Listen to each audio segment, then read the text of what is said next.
This chili no-bake dessert is packed with sweet peach flavor. I know it's gonna be a huge hit at all of your summer parties. I'm gonna start with the ginger snap crust. So this is basically like making a graham cracker crust, except instead of graham crackers, they're ginger snap cookies. So these you can just buy in a box at the store. This is 6 ounces of ginger snap cookies. And I'm gonna pulse this until it's fine crumbs.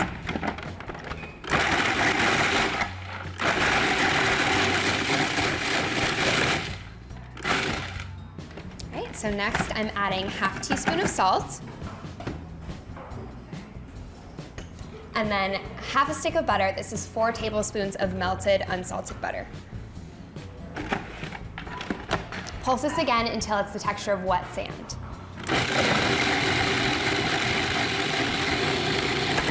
All right, this looks good.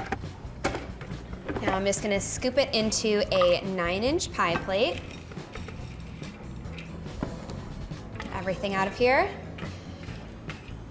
Now I'm just going to kind of evenly spread this around my pie plate. And then once it's spread out, I like to press the crumbs in with a small measuring cup. This helps get them really packed in. The ginger snaps work really well in this pie because peaches are so nice and sweet, and the ginger snap helps provide a little bit of a contrast to that flavor with the spiciness. The filling is also really creamy and luscious, so it's nice to have a bit of a crunchy crust. All right, so now the sides are nice and firm.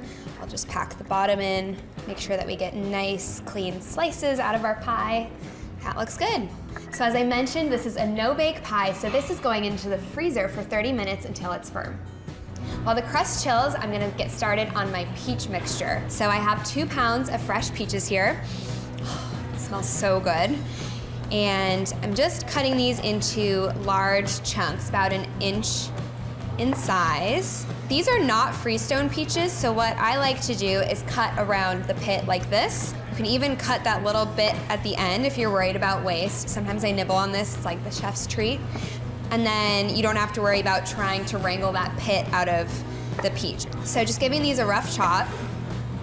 And again, this is 2 pounds of peaches. It's about 5 or 6. You can use frozen. If you use frozen, you want to use 20 ounces because they're a little bit juicier. But it is peach season, so I'm absolutely using fresh because that is the best. And to that, I'm adding half a cup of sugar, 2 tablespoons of fresh lemon juice, which is about 1 lemon. It's really nice to add some citrus when you're cooking with sweet fruit like peaches, because it helps balance that sweetness. So you could use lime here too, but I think lemon's really nice. 3/4 teaspoon of salt, 2, 3, and finally 3/4 cup of water. This will help get the juices releasing, help it boil down into a nice, juicy mixture. So I'm gonna get this started over high heat just until it boils. I'm gonna give it a stir. Make sure that the sugar doesn't burn, although the water should help protect it from that.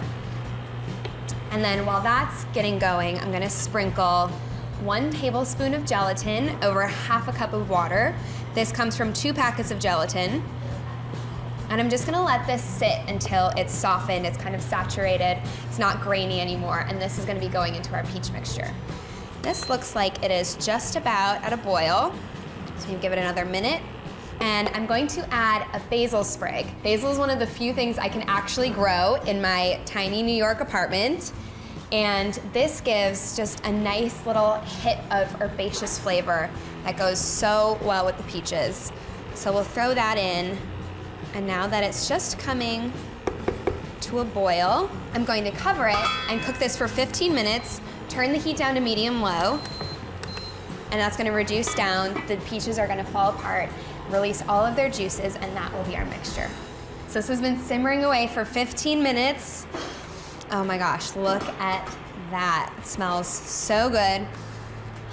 That smells like summer. It is so nice. You can see it has that pretty peachy color. The peaches are nice and soft.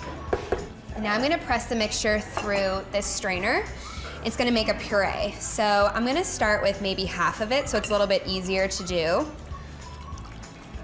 See our little basil sprig in there? I'll leave half of it in the pan. Let's Takes a little bit of muscle, but I'm just pushing this through a fine mesh sieve. These are really soft. You're gonna have a little bit of pulp in the bottom of your sieve at the end, that's okay. All right, I think I'm about ready for my second half. Make sure to scrape the bottom. A lot of good stuff gets stuck down there. And do the second half here. All the juice out of the bottom of the pan. Really pretty. So you guys might know Sarah Carey on the Everyday Food channel, but peaches are one of her absolute favorite foods. And so I think I'm gonna have to go give her a slice of this pie when I'm done making it, because I think this is right up her alley. All right, that looks about good. I think I'm just gonna make sure I get all of the stuff off of the bottom. And now while this is warm, I'm going to stir in the saturated gelatin. So you can see it got really thick and all of the powder absorbed into the water. And I'm just gonna stir this in until the gelatin dissolves. It should get kind of shiny. It happens pretty quickly, but you wanna make sure that you don't have any big globs of gelatin. All right, looks like this guy is slowly melting away. I can feel it getting really slick, kind of slippery under the spatula. And this is going to help stabilize the pie. So really it's this gelatin mixture and whipped cream that make the filling. So now that that is dissolved, I'm going to put this into the refrigerator for an hour until it's chilled. You can also ice bath it if you're in a bit of a hurry, but I'm gonna just set this in the fridge because it makes it super easy. So in it goes for an hour. My peach mixture is nice and cooled. It's been hanging out in the fridge, and now I'm just going to make whipped cream to lighten it a little bit. So this is 1 1/4 cups heavy cream, 1/4 cup of granulated sugar, and 3/4 teaspoon of vanilla extract. Vanilla, peaches, so nice. And now you guys know how this works. You just get this going on medium-high speed until soft peaks form. I usually like to start it a little bit slower so that, one, it's not spraying everywhere, but it also helps make a smaller bubble in the cream mixture, and then it's a little bit more stable. So once it's nice and frothy, that's when I start increasing the speed. And that should only take a couple of minutes. So this looks like soft peaks to me. If you've gone too far, you can always stir in a little bit of heavy cream and just fold it together to loosen it up. I think this is pretty good. You don't want it to be too stiff, otherwise it's gonna be kind of chunky when you fold it in. So let's see.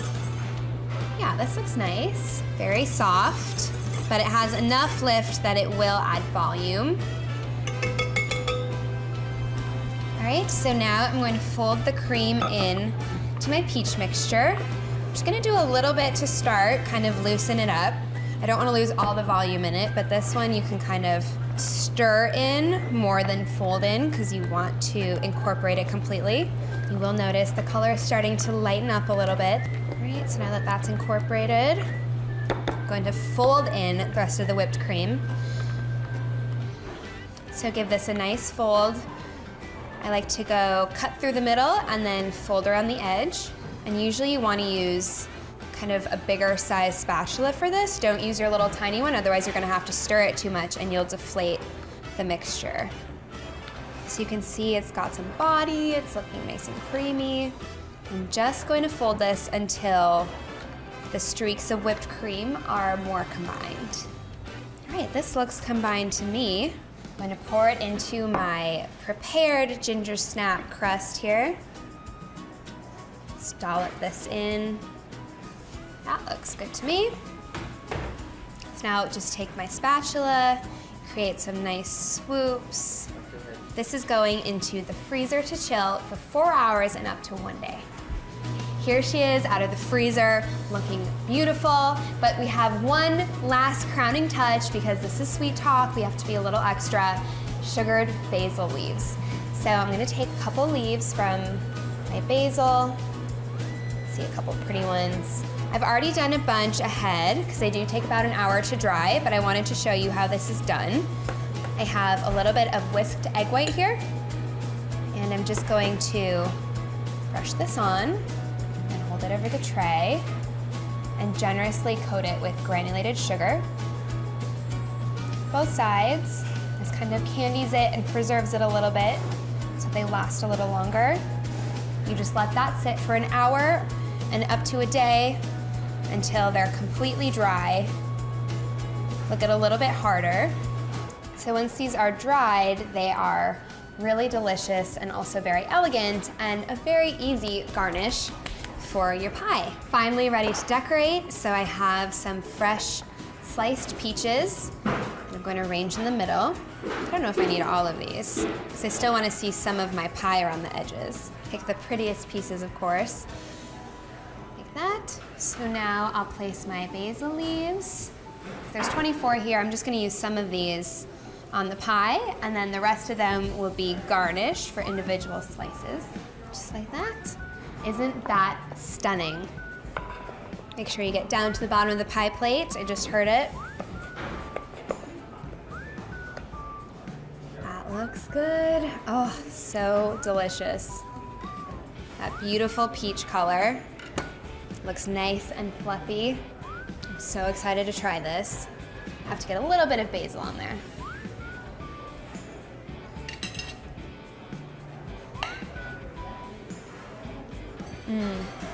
So peachy. You have the spice of the ginger, a hint of basil. This is such a stunning dessert. I know you're gonna love this one. You have to try this at home. Enjoy. If you're enjoying this video, be sure to like, subscribe. We have so many great fun videos on the Everyday Food channel.